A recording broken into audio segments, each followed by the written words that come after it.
Hello everyone, second semester student. हम लोग का शायद कॉस्ट शीट चल रहा था, तो अब हम लोग को कॉस्ट शीट को आगे बढ़ाएंगे। जैसे कि लास्ट क्लास में आपको याद है, हम शायद लीफो तक कराए थे। आप लोग को लीफो कंप्लीट हो गया है। बुक में हम आपको बोले थे लास्ट क्लास में कि शायद हम सिंपल एवरेज आप लोगों को कराएंगे। बुक में ऐसा सिंपल एवरेज का सब नहीं है, बट फिर भी हम एक कोई क्वेश्चन उठा ले रहे हैं और उस क्वेश्चन को हम सिंपल एवरेज में करेंगे। ठीक है। वैसे कॉस्ट शीट का हम लोग ऑलमोस्ट आपका जाके 70% कंप्लीट कर चुके हैं। अब सिर्फ थोड़ा सा पार्ट बाकी है, जो थोड़ा सा पार्ट हम लोग जल्दी से जल्दी खत्म कर लेंगे। वैसे कॉस्ट शीट बहुत बड़ा चैप्टर है, तो थोड़ा बड़ा चैप्टर इसलिए टाइम लग रहा है करने में। तो बड़ा चैप्टर भी है और सबसे पहला बात इंपॉर्टेंट चैप्टर भी है, तो थोड़ा सा टाइम लगेगा कंप्लीट करने में। अब रहा बात कि हम लोग कॉस्ट शीट में नॉर्मल सम कर चुके हैं, फीफो कर लिया है, लीफो कर लिया है। तो आज हम लोग क्या करने वाले हैं, सिंपल एवरेज। इलस्ट्रेशन से सम नहीं करा रहे हैं, पीछे का अनसॉल्व क्वेश्चन से हम लोग ये वाला सम्स करेंगे। ठीक है। हम ऑलरेडी फॉर्मेट रेडी रखा है, बस आप लोग को अच्छे से ध्यान देना।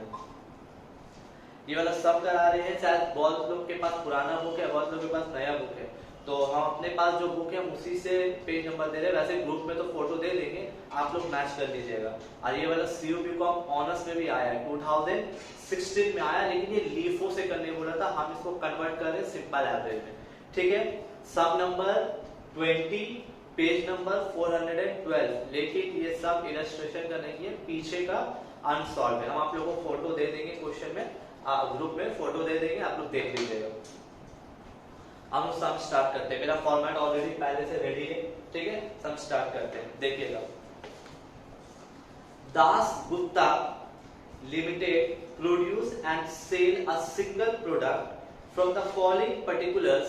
Prepare a statement showing prime cost, factory cost, cost of production, cost of sales and profit और लॉस अज्यूमिंग लीफो मेथड। यहाँ पर क्या बोला है, लीफो करने, लेकिन हम ये सम को कन्वर्ट करेंगे सिंपल एवरेज में। सारा डेटा दिया हुआ है। डेटा में जैसे कि यहाँ पर एक तरफ 1 अप्रैल 18 और एक तरफ दिया हुआ 31 मार्च 18। इसका मतलब यही जाहिर सा बात है, जो 1 अप्रैल है वो आपका ओपनिंग हो जाएगा, जो 31 मार्च है that would be the closing.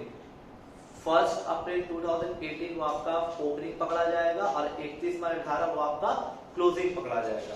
जैसे कि यहाँ पर पहला दिया हुआ है opening stock of raw material. हम लोग को पता है कहाँ आता opening stock of raw material, चलिए लिखते हैं लाइन से। Opening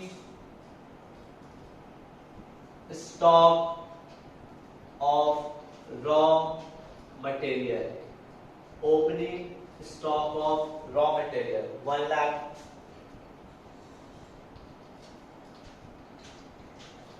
next, closing stock of raw material क्या होता है, क्लोजिंग ओपनिंग ऐड होता है, क्लोजिंग लेस होता है, minus closing stock of raw material,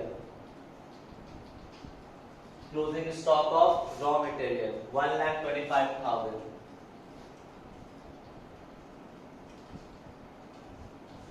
closing है इसलिए माइनस होगा, ब्रैकेट में लिखा है। Next, opening stock of work in progress. Work in progress कहां आता है, वर्क इन प्रोग्रेस कहां आता है, हम लोग कहां लिखते हैं, फैक्ट्री में लिखते हैं। ओपनिंग WIP हम शॉर्ट में लिखा है, ओपनिंग WIP 1,25,000।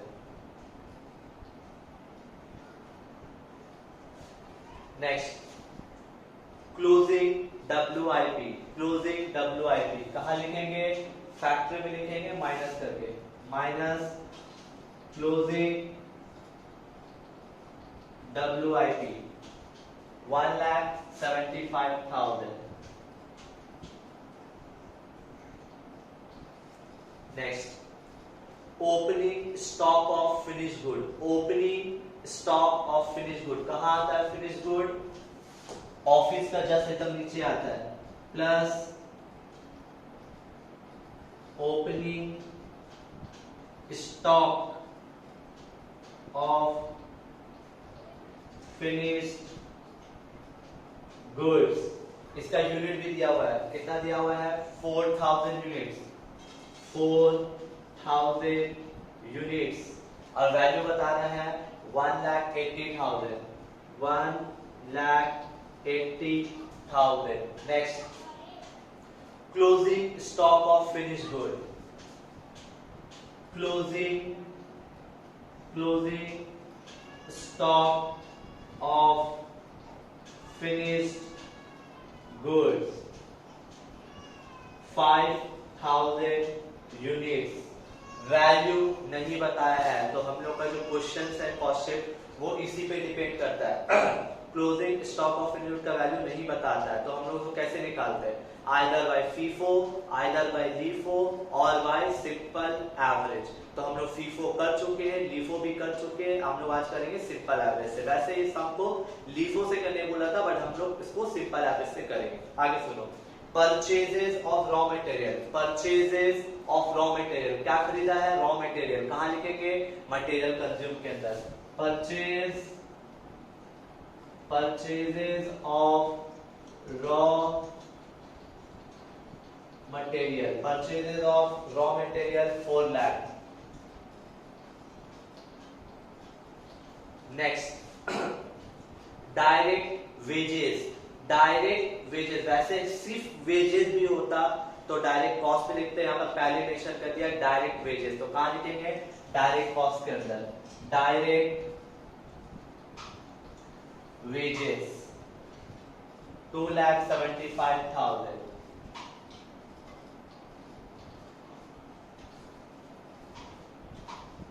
चार्जेबल एक्सपेंस, कहां आता है चार्जेबल एक्सपेंस, डायरेक्ट कॉस्ट के अंदर। Chargeable expense,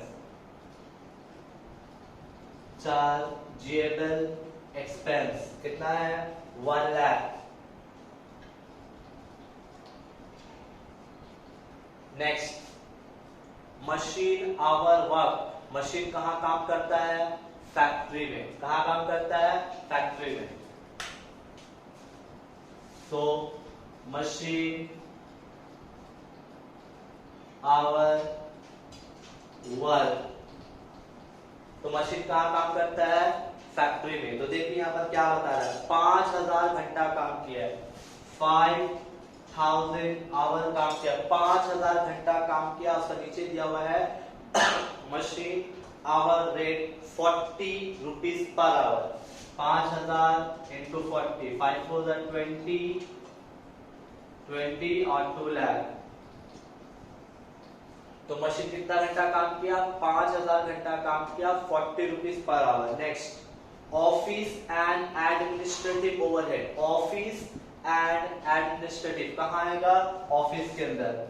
office and administration expense, लेकिन प्रॉब्लम क्या है, ऑफिस और एडमिनिस्ट्रेशन बताया है 7 rupees per unit, 7 rupees per unit, 7 rupees per unit. मतलब हम लोग किससे मल्टीप्लाई करेंगे, क्या समझाया था तुम लोग को कि ऑफिस ओवरहेड में अगर कोई भी एक्सपेंसेस पर यूनिट पे बताए तो हम लोग किससे मल्टीप्लाई करते हैं, प्रोडक्शन से। किससे मल्टीप्लाई करते हैं, प्रोडक्शन। 7 इंटू प्रोडक्शन, चलिए मैं यहां लिख दिया है ताकि आप लोग को याद रहे, अभी प्रोडक्शन नहीं पता है। आगे बढ़ते हैं, सेलिंग एंड डिस्ट्रीब्यूशन, क्या बताया, सेलिंग एंड डिस्ट्रीब्यूशन। कहां लिखेंगे, selling and distribution expense, selling and distribution expense कितना बताया है, 10 rupees per unit, 10 rupees per unit. फिर प्रॉब्लम हो गया, हम क्या समझाया था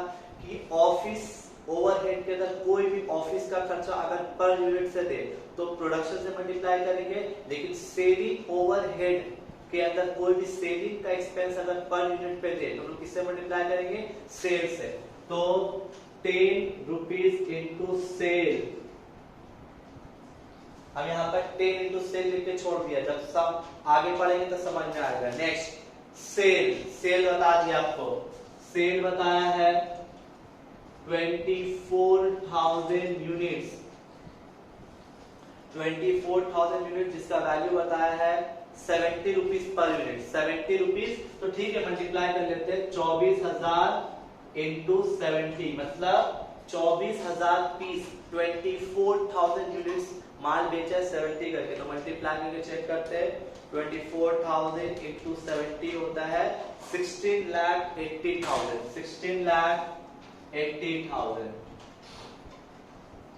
क्वेश्चन खत्म हो गया है और कुछ डेटा नहीं दिया हुआ है। अब देखिए तो सम्स करने के लिए सबसे पहले क्या समझाया था, ठीक है ये तो हम लोग भी करेंगे, बट उससे पहले हम लोग क्या करेंगे, प्रोडक्शन निकालें, क्योंकि देखिए आपको बिना प्रोडक्शन का सम आगे नहीं बढ़ पाएगा। कितना माल प्रोडक्शन किए, तो देखिए फॉर्मूला आप लोगों को पता है, देखिए closing stock is equals to opening stock plus production minus sale. यही फॉर्मूला आप लोगों को लिखा है, closing stock is equals to opening stock plus production minus sale. तो बताइए क्लोजिंग स्टॉक कितना है, देखिए तो closing stock 5,000 unit 5,000 is equals to opening stock कितना है 4,000 यूनिट 4,000 प्लस प्रोडक्शन हमको नहीं पता है, छोड़ दिया, माइनस सेल कितना है 24,000 यूनिट 24,000 यूनिट सब लिख दिया। अब हम प्रोडक्शन निकालेंगे, तो कैसे, सबको इधर लेके आएंगे 5,000 minus 4,000 plus 24,000 is equals to production. तो कितना हो जाएगा 5,000 से 4,000 गया 1,000 1,000 प्लस 24,000 25,000, तो 25,000 आपका प्रोडक्शन हो गया।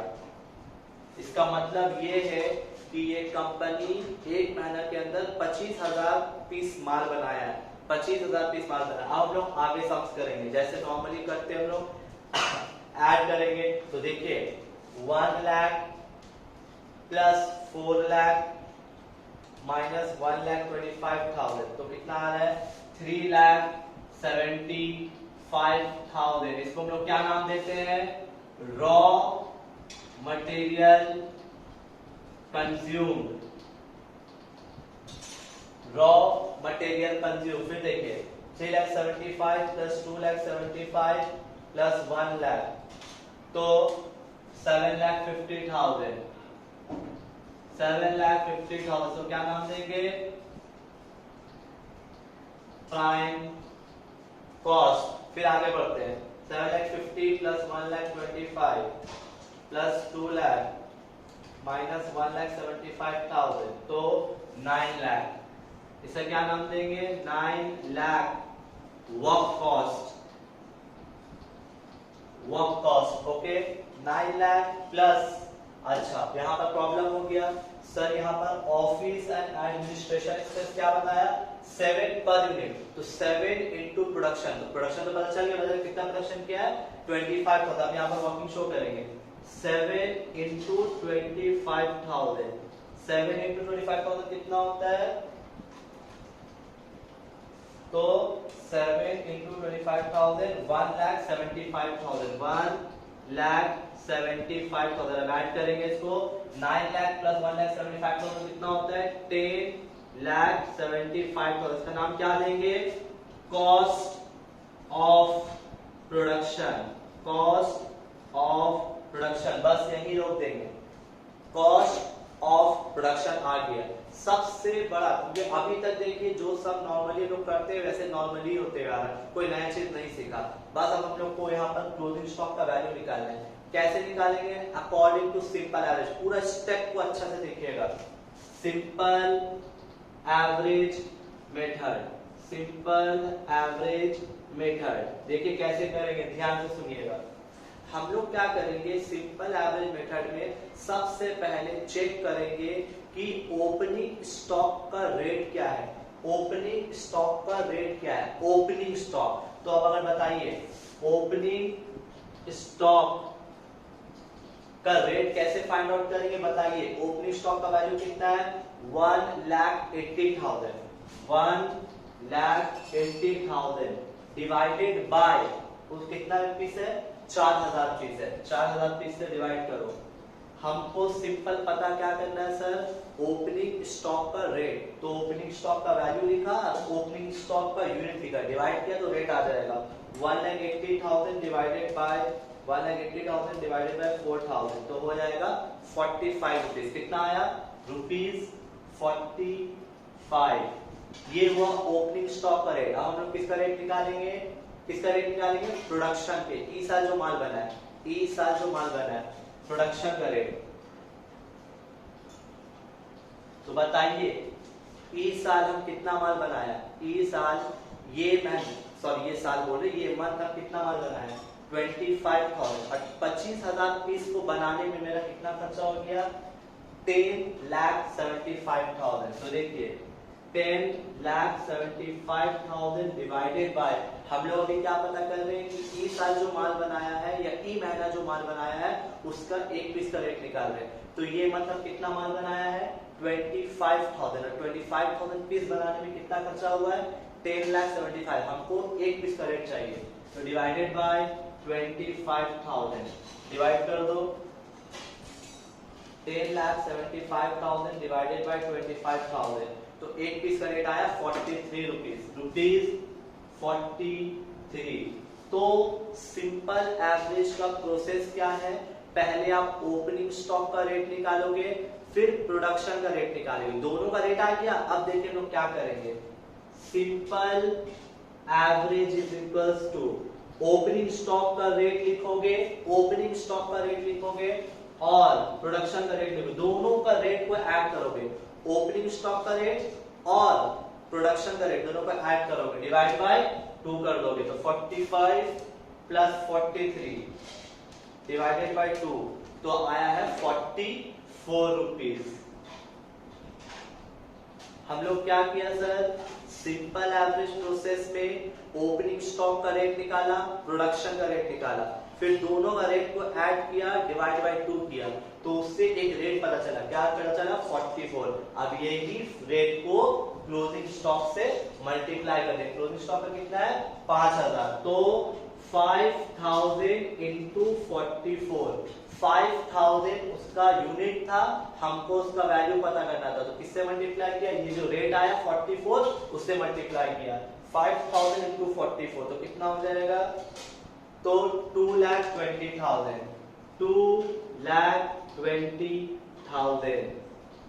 फिर से बता दे रहे हैं, सिंपल एवरेज प्रोसेस में क्या कीजिएगा, ओपनिंग स्टॉक का रेट निकालोगे, फिर प्रोडक्शन का रेट निकालोगे, दोनों का रेट को ऐड करके डिवाइड बाय 2 करोगे, तो उससे एक रेट पता चलेगा, वही रेट को क्लोजिंग स्टॉक का यूनिट से मल्टीप्लाई कर दोगे, तो उससे क्या पता चल जाएगा, क्लोजिंग स्टॉक का वैल्यू कितना आया 2,20,000। अब नॉर्मल सम है, हम लोग सॉल्व करते हैं, तो कितना हो जाएगा 10,75,000 प्लस 1,80,000 माइनस 2,20,000, तो 10,35,000। तो इसका क्या हो जाएगा, इसका नाम cost of goods sold, cost of goods sold. अब देखिए यहाँ पर सेलिंग एक्सपेंस रुका हुआ था क्योंकि 10 रुपीज पर यूनिट था, 10 रुपीज, तो हम लोग किससे मल्टीप्लाई करेंगे, सेलिंग ओवरहेड का कोई भी खर्चा को सेल से मल्टीप्लाई करके। बताओ कितना पीस सेल किया है 24,000 यूनिट, तो मल्टीप्लाई कर दो 10 इंटू 24,000, कितना हो जाएगा 2,40,000। अब ऐड कर देंगे 10,35,000 प्लस 2,40,000, तो 12,75,000। इसका नाम क्या होगा, कॉस्ट ऑफ सेल्स।